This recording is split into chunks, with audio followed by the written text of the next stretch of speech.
زرار خان کا چہرہ لال ببوکا ہو گیا تھا۔ وہ دونوں کیسی بے باک باتیں کر رہی تھی۔ اس سے پہلے کہ مفرہ کچھ اور کہتی، وہ سرخ چہرہ لیے تیز تیز قدم اٹھاتا کچن میں چلا گیا۔ اس نے 2 پانی گلاس کے غٹکے اور کرسی پر بیٹھ گیا تھا۔ کچن صاف ستھرا تھا، مطلب آج کھانا نہیں بنا تھا۔ اسے صنم پر شدید غصہ آ رہا تھا، جو اس کے ساتھ ذرا سی بات پر سرخ پڑتی اٹھ کر بھاگ جاتی تھی، اور اس فتنی کے ساتھ کیسے گلا پھاڑ پھاڑ کر کہکے لگا رہی تھی۔ کتنا وقت گزر گیا تھا، دونوں کے چھت باہر کہکوں کی آوازیں آ رہی تھی۔ زرار خان اپنے اندر اٹھتے اشتعال پر قابو پا کر اٹھا اور کچن سے نکل کر کمرے کی جانب آیا۔ مفرہ کچھ کہہ رہی تھی جسے نہ سننے کے لیے اسے زور سے دستک دی۔ دونوں نے فوراً دروازے کی طرف دیکھا۔ زرار خان اندر داخل ہوا اور خون خوار نگاہوں سے دونوں کو دیکھا۔ السلام علیکم، اس نے دانت چبا کر سلام کیا اور صنم کی طرف دیکھا۔ صنم اسے دیکھ کر مسکرائی تھی۔ وہ صنم کی بجائے مفرہ کی طرف بڑھا اور اس کی گود سے زرنم کو لیا تھا۔ اس کا بس نہیں چل رہا تھا کہ اس آفت کو اڑا دے جو اس کی نازک شرمیلی بیوی کو اتنی بے شرمی سکھا رہی تھی۔ مفرہ نے خفگی سے اسے گورا، جس کے ہاتھ ہی زرنم کو لے لیا گیا تھا۔ زرار خان نے زرنم کو پیار کیا اور مسکرا کر اس کی خوبصورت پلکوں پر اپنے لب رکھے۔ آپ کب آئے؟ صنم مسکراتی ہوئی اس کے قریب آئی۔ زرنم کو اٹھاتے ہی زرار خان کا غصہ جھاگ کی طرح بیٹھ گیا۔ ابھی آیا ہوں، اسے نرمی سے کہتے جھک کر صنم کے سر پر اپنے لب رکھے۔ مفرہ کے سامنے صنم سرک پڑی تھی۔ اچھا فریش ہو جائے، میں کھانا لگاتی ہوں، صنم نے زرنم کو لیتے ہوئے کہا، اور زرار خان اپنے ارمانوں کا گلا گونڈ کر الماری کی طرف بڑھا اور کپڑے لے کر واش روم میں بند ہو گیا تھا۔ ارحم مفرہ کے قریب بیڈ پر سو رہا تھا۔ مفرہ نے گھور کر صنم کی طرف دیکھا۔ میڈم کھانا کہاں ہے جو لگانے جا رہی ہو؟ مفرہ نے ابرو اچکا کر پوچھا۔ صنم بوکھلا گئی تھی۔ ہم نے تو کچھ آرڈر ہی نہیں کیا، اب کیا کرے؟ صنم نے پریشانی سے کہا۔ کرنا کیا ہے، آرڈر کرو، مفرہ خان نے ہمیشہ کی طرح روپ جارا۔ صنم بوکھلائی تھی۔ اس نے کبھی کھانا آرڈر نہیں کیا تھا، زرار ہی کرتا تھا جو بھی کرتا تھا۔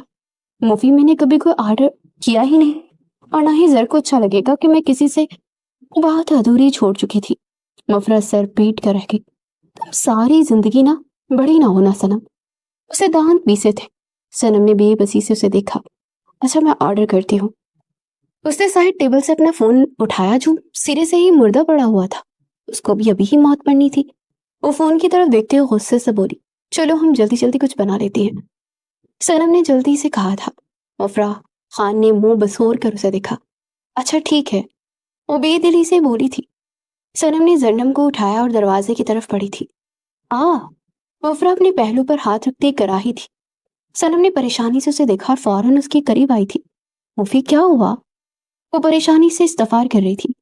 صنم مجھ سے چلا نہیں جا رہا، میرے پیٹ میں درد ہے، مفرہ نے معصوم سی شکل بنا کر جواب دیا تھا۔ میں زر سے کہتی ہوں تمہیں ڈاکٹر کے پاس لے جائیں۔ وہ حد سے زیادہ پریشان ہو چکی تھی۔ ارے نہیں نہیں، ڈاکٹر کی ضرورت نہیں ہے، میں تھوڑی دیر ریسٹ کروں گی تو ٹھیک ہو جاؤں گی۔ وہ جلدی سے مسکرا کر اپنی چالاکی چھپا چکی تھی۔ اگر زیادہ درد ہونے لگا تو؟ صنم اسے تکلیف میں دیکھ کر تڑپ گئی تھی۔ میرا بچہ میں ٹھیک ہوں، تم جاؤ کھانا بناؤ، میں تھوڑی دیر ریسٹ کر لوں۔ اس کا گال چوم کر لیٹ چکی تھی۔ Zarar Khan black trouser T shirt میں واش روم سے باہر نکلا۔ گیلے بال ماتھے پر بکھرے ہوئے تھے۔ اس نے مفرہ کو صنم کی عارض پر لب رکھتے دیکھا تو دل بھر بھر جلنے لگا۔ غصہ پھر سے ناک پر بیٹھ گیا تھا۔ اچھا تم لیٹ جاؤ اور ہو سکے تو سو جانا، ارحب کو میں سنبھال لوں گی۔ اس نے مفرہ کے سر چوما۔ ڈریسنگ ٹیبل کے شیشے سے یہ منظر دیکھ کر زرار خان تیش میں آیا تھا۔ اسے ہاتھ میں پکڑا ہوا برش دبوچ لیا تھا۔ کھانا لگ گیا کیا؟ اس نے خود پر قابو پانے کی ناکام سعی کرتے سنجیدگی سے پوچھا تھا۔ مفرہ اور صنم دونوں نے اس کی طرف دیکھا۔ صنم پھر سے پریشان ہو گئی تھی۔ زر ابھی نہیں لگا؟ صنم نے معصومیت سے کہا تھا۔ کیوں؟ زرار خان نے پلٹ کر گہری کالی نگاہیں اس کی سب خوبصورت نگاہوں میں الجھائی تھی۔ وہ کچن میں خالی برتن دیکھ چکا تھا، اسی لیے بار بار اس بات کو کریت رہا تھا۔ کیونکہ ہمیں بھوک نہیں ہے نا، اور ابھی ہم نے ڈیروں باتیں کرنی ہے۔ صنم کے سچ بولنے سے مفرہ خان نے اپنی گز پر لمبی زبان سے جھوٹ بولا۔ صنم نے فوراً مفرہ کی طرف دیکھا۔ کیوں جی؟ ایسی کون سی احادیث باقی ہیں جن پر ابھی تک آپ دونوں نے بحث مباحثہ نہیں کیا؟ اس نے دل جلا دینے والی مسکراہٹ کے ساتھ شعلے برسائے تھے۔